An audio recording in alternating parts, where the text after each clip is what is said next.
You're listening to the Valley Current.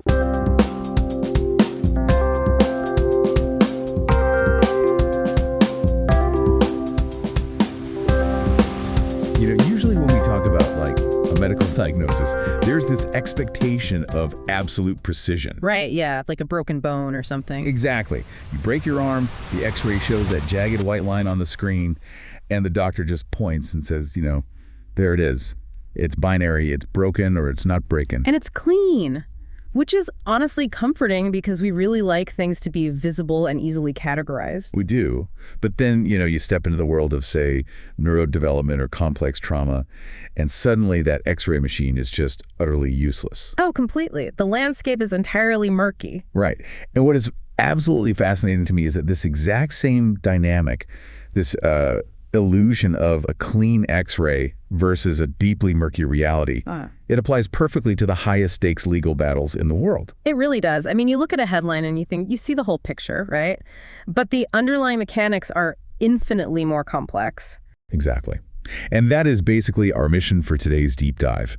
We've got our hands on this highly specific, densely packed legal newsletter from the Computer Law Group, LLP. Yeah, specifically penned by their managing partner. It's dated May 5, 2026. Right. And it's an analysis of what they are calling round 6. We are talking about the close of the first trial week in this colossal, totally industry-defining Musk v. Altman trial taking place right now in the Northern District of California. Which is huge. I mean, everyone is watching this. Everyone. And if you look at the media scoreboard, like if you were just scrolling through tech press headlines or business wires, the consensus seems to be a clean x-ray. Yeah, the media is basically saying round 6 goes to Sam Altman and OpenAI. Right. It looks like Elon Musk took a severe beating on the stand.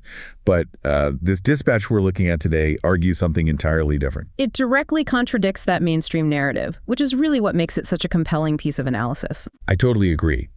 The author uses this very specific phrase to describe the first week of this trial. They call it mutually destructive. Mutually destructive. Wow. Yeah. The analysis reveals that, sure, while Musk was taking heavy fire, there is actually this massive hidden vulnerability that OpenAI has created for itself. Right. It's this doctrinal architecture that effectively trapped Elon Musk at the trial level, but, and this is the crazy part, it simultaneously created a ticking time bomb for OpenAI at the appellate level. It's basically a masterclass in how winning the immediate battle, like the one playing out in front of the jury today, might just set a company up to lose the ultimate war years down the line. Yeah, which is just wild to think about. Now, before we really get into the weeds of how this trap was built, I do want to make a quick note on our role here for you, the listener. Good idea. We are just acting as your translators for this specific document. We are unpacking the legal analysis, the strategy, and the factual assertions exactly as they are presented in this Computer Law Group dispatch. Right. We aren't taking sides here. Not at all. We aren't here to endorse Elon Musk or Sam Altman or OpenAI or XAI. We are completely impartial observers breaking down an intense legal chess match. We're looking at the strategy, not the morality of the players involved. You're just following the map that the legal analysis has laid out for us. Okay, so let's unpack this. To understand why week 1 was so brutal, we really have to start with the foundational trap laid out before the trial even began. Right. We were talking about the clock. The clock. The statute of limitations. I always think of the statute of limitations like a ticking time bomb hidden underneath a game board. That's a great way to visualize it. Right. Because you can be playing the absolute best game of chess in your life. You can have the superior strategy. Your opponent can be completely cornered. But if that clock runs out before you officially file your lawsuit, a board explodes. The board explodes. Yeah. The game is just over. It does not matter how good your moves are. That is the perfect way to look at it because, the law inherently values finality. Makes sense. At a certain point, the judicial system dictates that historical grievances just have to be laid to rest.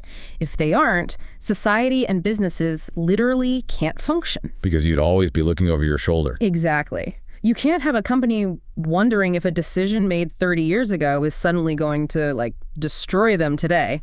So in this specific case, the arithmetic of those deadlines became the absolute core of the defense's strategy.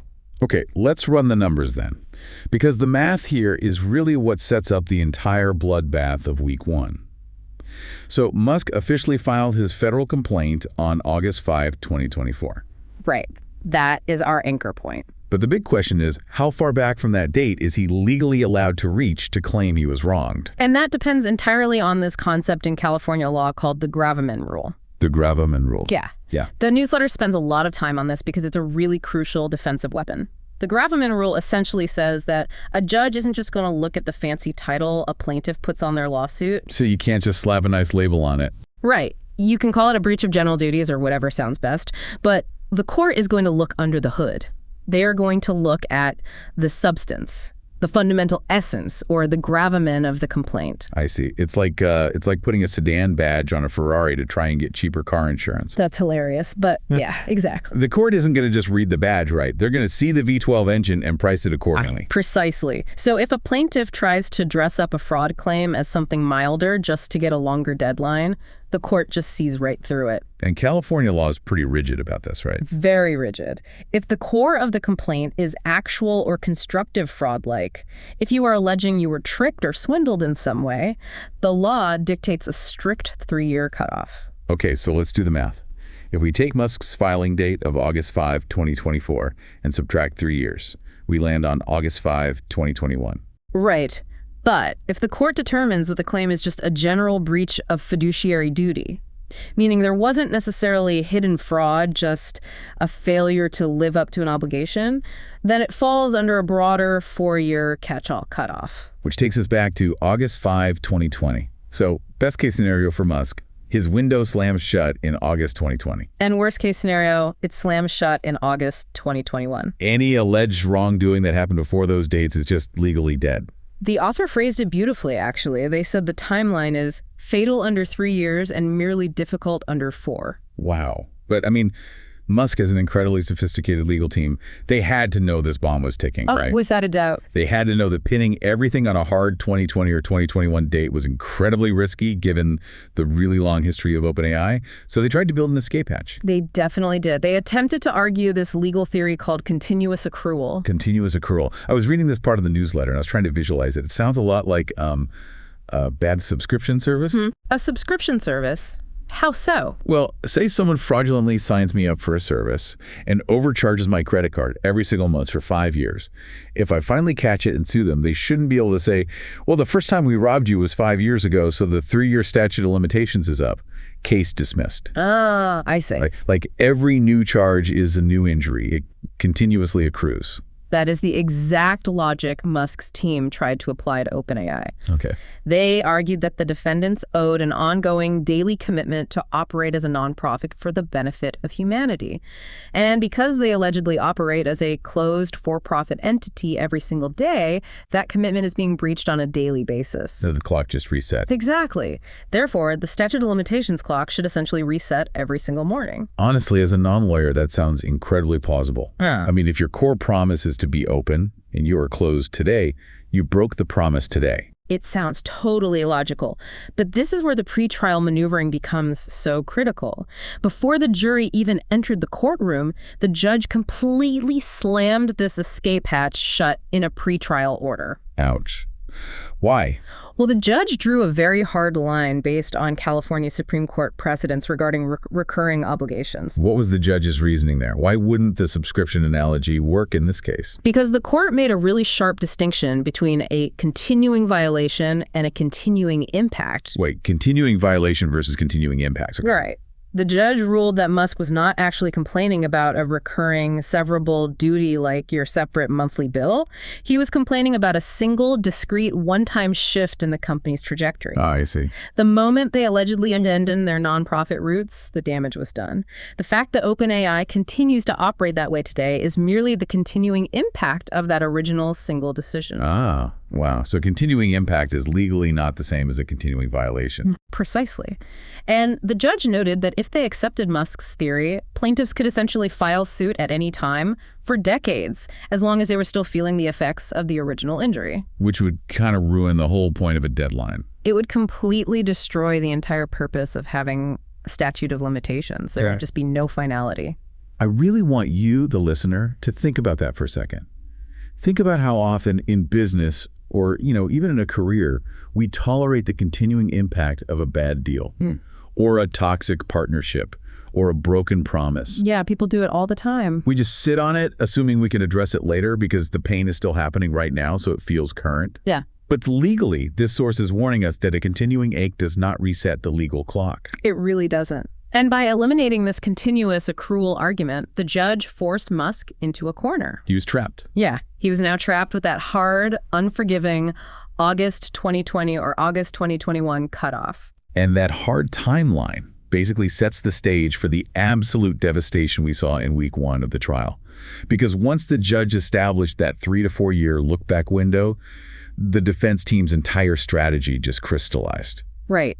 Because if the defense knows the lawsuit is only valid if the trigger event happened after August 2020, their single overriding goal is to prove that Musk knew about the betrayal long before August 2020. They have to pull that trigger date deep into the past. Exactly. And according to the newsletter's analysis, Musk didn't just let them do it. He basically handed them the proof himself. Using his own words on the witness stand. Yes. This is the smoking gun of the trial right here. Let's look at day 4 during cross-examination. Musk was asked to categorize his feelings toward OpenAI over the years, and he broke it down into 3 distinct phases. It was a pivotal and arguably fatal moment on the stand. Yeah, he testified that from roughly 2015 to 2017, he was enthusiastically supportive. Then from roughly 2017 to 2022, he entered a phase where he felt a little uncertain about what was happening. Right. And finally, in late 2022 and early 2023, he reached the phase where he believed they were actively looting the nonprofit. Now, when you hear those phases, a layperson might think, okay, well, he was a little uncertain in 2017, but he didn't know they were looting the company until 2022. Right. So 2022 is when the clock should start, right? Be safe. That's exactly how most people would think. Right. Because if I'm just a little uncertain, if my roof is leaking because I see like a tiny watermark, I don't sue the roofer right then. I wait until the ceiling caves in to be absolutely sure. You don't sue someone over a bad vibe. And that is exactly where California law lays a massive trap for plaintiffs. The newsletter takes a really deep dive into something called the discovery rule. The discovery rule. Yeah. For a sophisticated legal audience, the most critical thing to understand about the California discovery rule is that, despite its friendly-sounding name, it is profoundly unforgiving to plaintiffs. Really? Why is that? It does not postpone the clock until you discover the absolute truth. It actually accelerates the clock. Wait, how does it accelerate it? Because the legal trigger for the statute of limitations under California law is not absolute proof of fraud. It isn't certainty. The trigger is merely suspicion. Suspicion. Yes. The law dictates that once a plaintiff has a suspicion of wrongdoing, they immediately have an incentive to sue. At that exact moment, they must decide whether to file a lawsuit or sit on their rights. Wow. The newsletter quotes this brutal precedent-setting rule. It says, so long as a suspicion exists, it is clear that the plaintiff must go find the facts. She cannot wait for the facts to find her. Cannot wait for the facts to find her. Man, that shifts the burden entirely. It basically says the moment you feel something is off, you have to turn into an investigative journalist or you lose your right to complain later. Exactly. And the legal test is objective, not subjective. It doesn't matter what Musk actually believed in his heart of hearts. The law says that if a person becomes aware of facts that would make a reasonably prudent person suspicious, they have a duty to investigate further. And crucially, they are legally charged with the knowledge of everything that investigation would have revealed. So let me connect this back to Musk's testimony then. When he admitted under oath that he was a little uncertain starting in 2017, he wasn't just expressing like a timeline of his emotions. Legally, he was confessing that the statute of limitations clock started ticking in 2017. Full stop. The law doesn't require him to have known the precise corporate vehicles OpenAI was using or the exact millions of dollars involved or, the identity of every executive involved in the shift. Just a suspicion. It only requires suspicion. Yeah. By saying he was uncertain in 2017, he delivered the exact phrasing the defense needed to prove the clock started 7 years before he actually filed his lawsuit. That is wild. And the analysis shows that the defense didn't just rely on that one phrase, did they? Oh, no, not at all. They backed it up with an absolute barrage of facts from 2017 to prove his level of suspicion. Let's walk through this timeline because it really paints a picture of a guy who was way past uncertain. Let's do it. First, there was his own deposition. He explicitly testified that he started to suspect that he was being swindled in 2017. Swindled is a remarkably strong word. That is not mere uncertainty. That is an affirmative suspicion of fraud. Right. And he acted on it. The source notes that in 2017, he completely stopped providing his $5 million quarterly contributions to OpenAI. Yeah, that's a big deal. He'd given roughly $38 million up to that point, and then he just shut off the tap because he suspected he was being swindled. That is concrete action proving deep suspicion. And the documentary evidence from that same year just compounds it. On September 15, 2017, Jared Birchall, acting at Musk's direction, registers a Delaware public benefit corporation called Open Artificial Intelligence Technologies, Inc. Wait, really? A whole separate company? Yes, which strongly suggests Musk was already preparing alternative corporate structures. Perhaps he was preparing for a massive schism with the OpenAI board. Then, just 5 days later, September 20, 2017, Musk sends an email directly to Sam Altman and Greg Brockman. The quote is, "Guys, I've had enough. This is the final straw." Again, the final straw. That's language indicating a complete breakdown of trust and a clear suspicion of fundamental wrongdoing. And the newsletter points out that it wasn't just Musk feeling this way. They highlight Greg Brockman's own contemporaneous notes from November 2017. Right, the internal notes. Brockman wrote, "Cannot say that we are committed to the nonprofit. If 3 months later we're doing B Corp, then it was a lie." Brockman also noted that converting to a for-profit structure without Musk would be morally bankrupt. So when you take all of this evidence from 2017 together, it paints a picture of a plaintiff who is actively engaged in disputes over the fundamental nature and structure of the company. Yeah, he was deep in it. A reasonably prudent person in that situation, writing those emails and stopping those payments, had a clear legal duty to investigate further. But he didn't file the suit until 2024, way past the 3-year or 4-year cutoff. Exactly. Which brings us to the most visceral, jaw-dropping moment of day 4. Oh, yes. The moment the newsletter says gives the defense attorneys every closing argument bookend they could possibly need.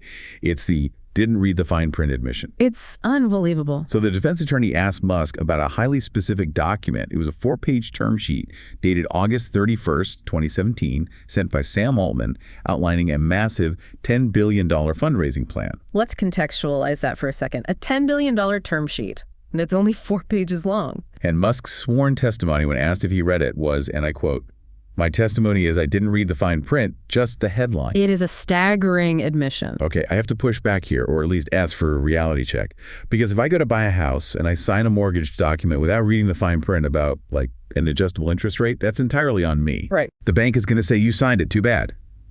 But this isn't a standard consumer mortgage. Yeah. This is a $10 billion term sheet between the founders of what would become the most important AI company in the world. Yep. Is the law really saying that his failure to read the document, his own negligence in reviewing 4 pages of paperwork, is the exact thing that destroys his fraud case? Yes, that is exactly what the law is saying. Under California precedent regarding the discovery rule, the burden of pleading shifts heavily onto the plaintiff. Interesting. If you are trying to invoke the discovery rule, if you're trying to tell the judge, I couldn't have known about the fraud until years later, you must specifically plead and prove that you were unable to make the discovery despite reasonable diligence. Despite reasonable diligence? Yeah. Meaning you tried your absolute hardest to find out? Yes. You have to prove that even if you launched a full investigation, the fraud was so well hidden you wouldn't have found it. But he didn't even read it. Exactly. When you admit on the witness stand that a co-founder handed you a 4-page term sheet detailing a $10 billion shift in the company's financial structure, and you only read the headline, you are confessing to a total lack of reasonable diligence. Wow. As the newsletter notes, it concedes a non-investigation precisely when a reasonable investigation would have begun. You absolutely cannot claim the facts were hidden from you when you admit you didn't even read the document that contained them. It's like an architectural cage made of his own words. He locked the door himself. Who really did? So his past timeline is severely compromised. It's likely fatally compromised. The statute of limitations clock started in 2017, and he missed the deadline by years.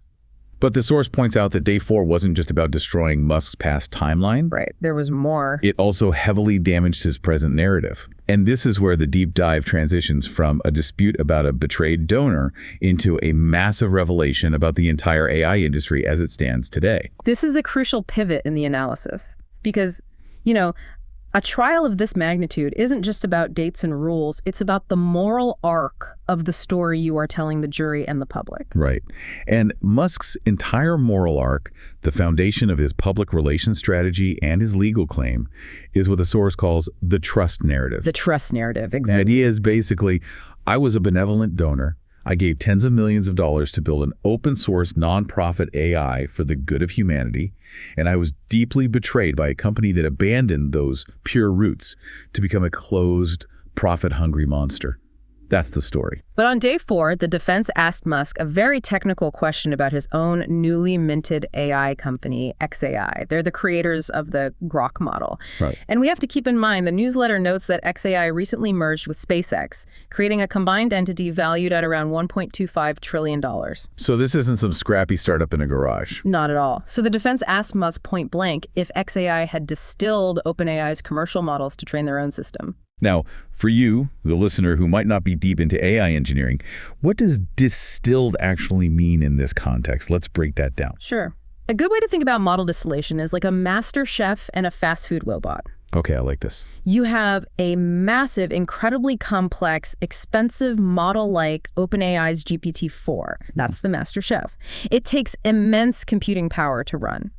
If you are a competitor building a smaller, cheaper model, you can distill the larger model. So you copy it. Kind of. You basically feed the master chef millions of prompts, take the chef's perfect answers, and use those answers to train your smaller robot. You are extracting the knowledge and reasoning capabilities of the competitor's closed-weight system to make your own system better, faster, and cheaper. Oh, wow. So you're literally siphoning the intelligence from their finished product to build yours. Yep.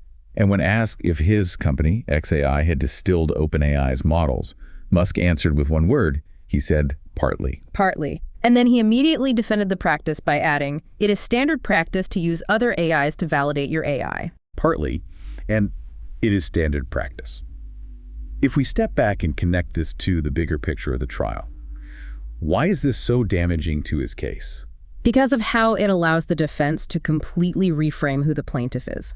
The newsletter explains that by admitting his $1.25 trillion company extracts value from OpenAI's closed-weight commercial products, the defense attorneys can paint Musk not as a betrayed, altruistic donor from 2015, but as an aggressive, direct competitor in 2026. Oh, man. It just destroys the trust narrative. It's really hard to be the victim when you are actively mining the defendant's product. Exactly. It makes the entire lawsuit look less like a philosophical crusade for open source purity and more like a tactical commercial weapon. A weapon used by a competitor. A weapon being used by a trillion-dollar competitor who is simultaneously benefiting from the very closed system technology he is suing to dismantle. You just cannot maintain the moral high ground when you admit you are siphoning value from the defendant's commercial product. But the implications of this go way beyond just this one trial, don't they? I mean, the newsletter includes a very specific warning to IP litigators. It says, watch the distillation frontier. Yeah, that's a big takeaway here. What does that mean for you listening right now who might be working in tech or IP law or even just investing in the space? Well, the author is pointing out that Musk's partly admission is likely the very first time a major U.S. AI competitor has publicly, under oath, acknowledged the practice of model distillation. And he called it standard practice. Right. This is a massive structural revelation. The newsletter predicts that this single admission is going to trigger a tidal wave of litigation across the entire tech industry. Because if it's standard practice, that means everyone is doing it to everyone else. Exactly. OpenAI's terms of service, like most major AI companies, strictly prohibit using their models' outputs to train competing models. Oh, I bet they do. So if it is now on the public record that the $1.25 trillion xAI is doing it, you can expect to see OpenAI rapidly accelerating enforcement actions. You'll likely see massive disputes involving Anthropic, Google, and other major players over competitor distillation. It opens up an entirely new frontier of IP and model licensing litigation. I really want you to consider the incredible irony of this moment.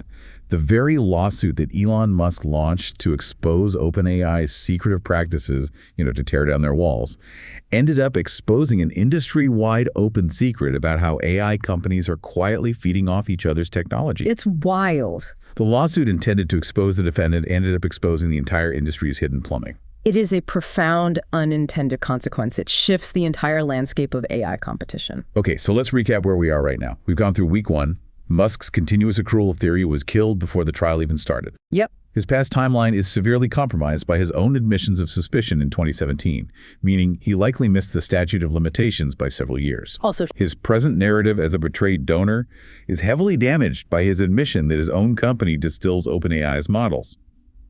And on top of all that, the newsletter mentions that right on the eve of jury selection, the judge dismissed Musk's primary fraud claims with prejudice, which means they are permanently gone. correct. The most explosive claims were removed from the board entirely. So sitting here right now, it sounds like OpenAI has utterly dominated. They've built the trap, locked the door, and the scoreboard says they won. That's what it looks like.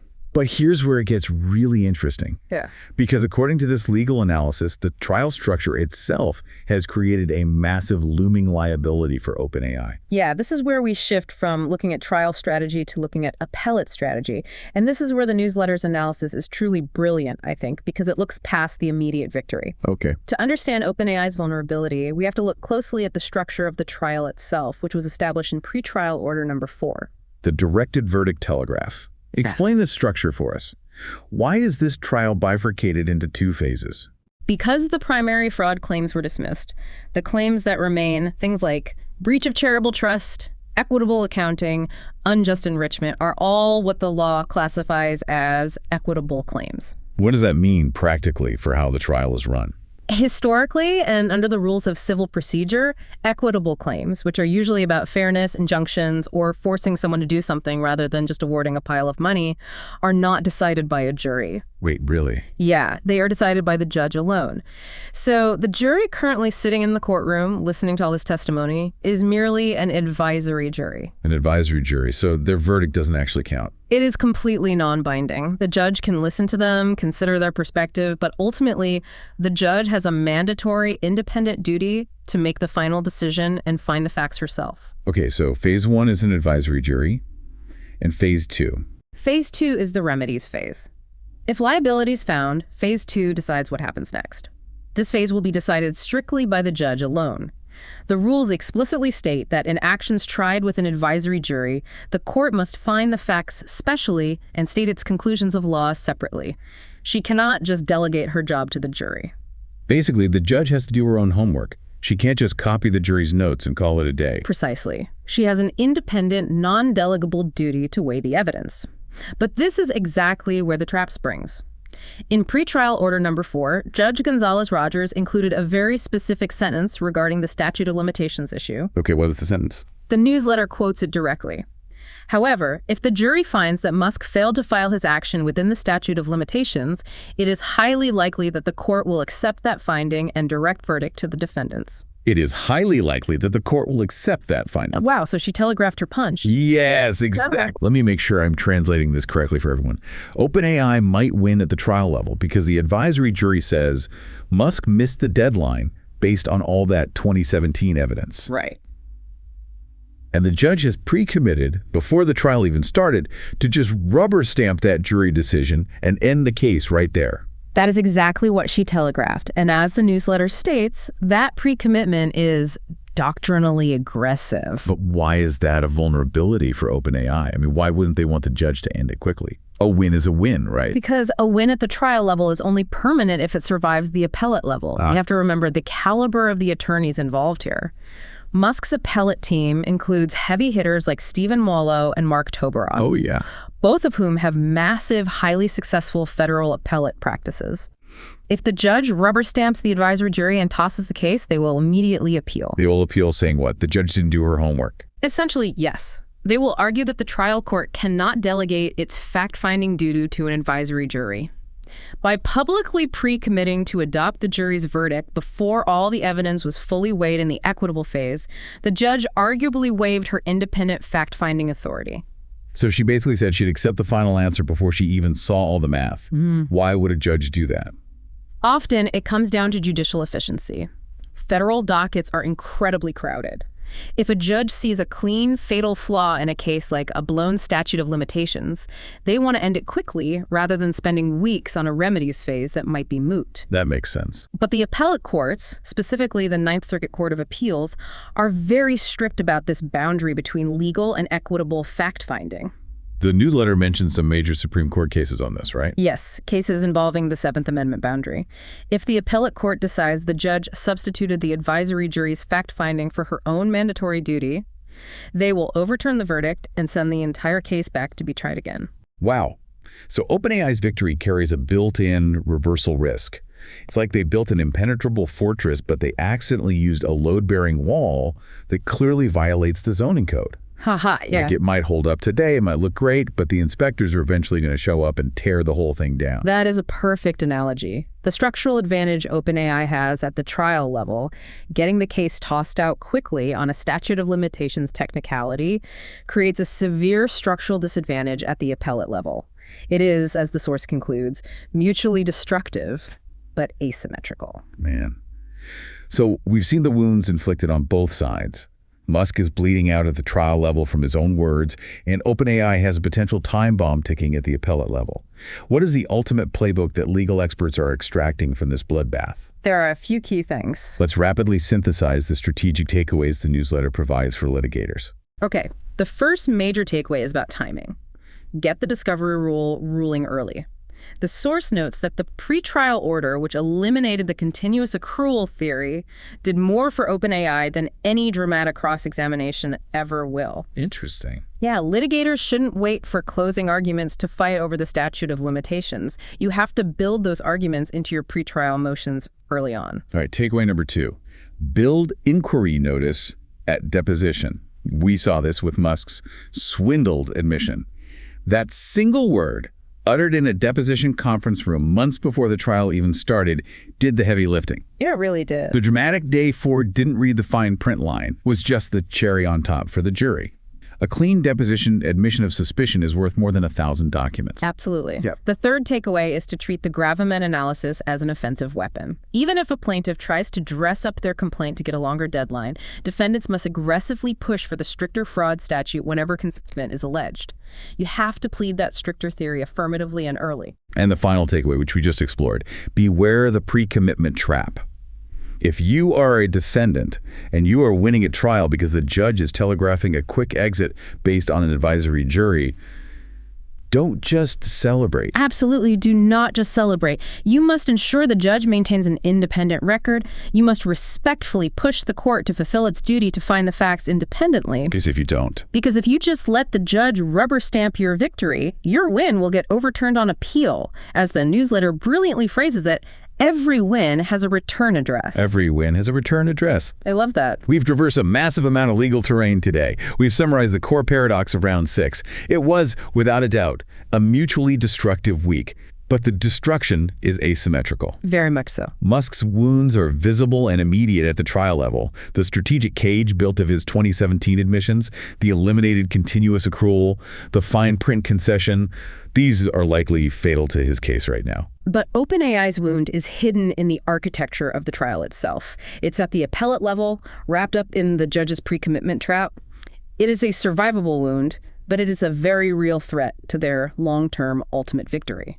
Before we wrap up, I want to leave you, the listener, with a final provocative thought to mull over, a thread to pull on your own. Think back to that distillation frontier admission. Oh, yeah. Musk stated under oath that it is standard practice to build trillion-dollar AI models by secretly validating them, extracting value from basically distilling a competitor's closed-weight AI. Yeah. If that is true, if that is the hidden plumbing of the entire industry, what happens when every major AI model in the world is essentially built on the siphoned intelligence of its rivals? It raises a profound question about the foundations of the technology we are all rushing to adopt. Who actually owns the intelligence if it's all just distilled from each other? Exactly. Well, the very concept of openness, the philosophical debate that sparked this bitter, mutually destructive lawsuit between two tech titans, will that ultimately be the legal undoing of the entire AI industry? It's entirely possible. When the distillation lawsuits start flying, it's something to think about the next time you ask a chatbot a question. You might just be talking to an echo of an echo, wrapped in a potential lawsuit. Wow. Yeah. Remember our opening metaphor about the X-ray. This trial proves that in the highest echelons of tech and law, there are no clean lines. The bones are broken, the image is murky, and sometimes the trap you fall into is built entirely by your own words. Thank you so much for joining us to dissect this complex legal battlefield. Keep questioning the consensus, keep asking the hard questions, and we will catch you on the next deep dive. Tune in next time on The Valley Current.